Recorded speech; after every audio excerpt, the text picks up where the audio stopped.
સ્વાગત છે। ગોંડલમાં ભાજપ નેતાઓ વચ્ચે જ વર્ચસ્વની લડાઈ છેડાઈ ગઈ છે। અલ્પેશ કથિરિયાનો ગણેશ ગોંડલને જવાબ આપવાનો તખ્તો તૈયાર છે।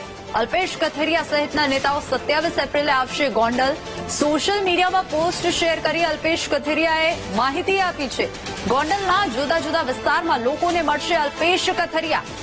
અલ્પેશ કથિરિયાની પોસ્ટ પર તેના સમર્થકોએ પ્રતિક્રિયા પણ આપી છે। ગણેશ ગોંડલના સમર્થકોએ પણ સોશિયલ મીડિયામાં પોસ્ટ કર્યું છે।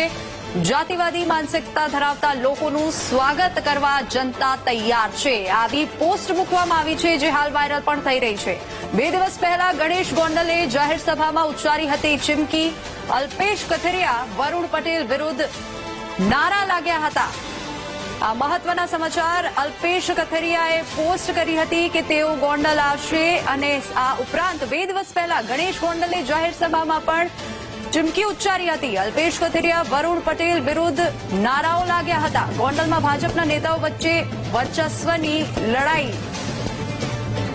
આ ઉપરાંત અલ્પેશ કથિરિયાનો ગણેશ ગોંડલને જવાબ આપવાનો તખ્તો પણ હવે તૈયાર છે। અલ્પેશ કથિરિયા સહિતના નેતાઓ 27 એપ્રિલે ગોંડલ આવશે। સોશિયલ મીડિયામાં પોસ્ટ શેર કરી અલ્પેશ કથિરિયાએ માહિતી આપી છે કે તેઓ ગોંડલ આવશે, લોકોને મળશે, લોકોની સાથે વાતચીત કરશે। આ ઉપરાંત અલ્પેશ કથિરિયા વરુણ પટેલ વિરુદ્ધ લાગ્યા હતા નારા। ફરી એકવાર આપને જણાવી દઉં કે 2 દિવસ પહેલા ગણેશ ગોંડલે જાહેર સભામાં પણ ચીમકી ઉચ્ચારી હતી અને અલ્પેશ કથિરિયા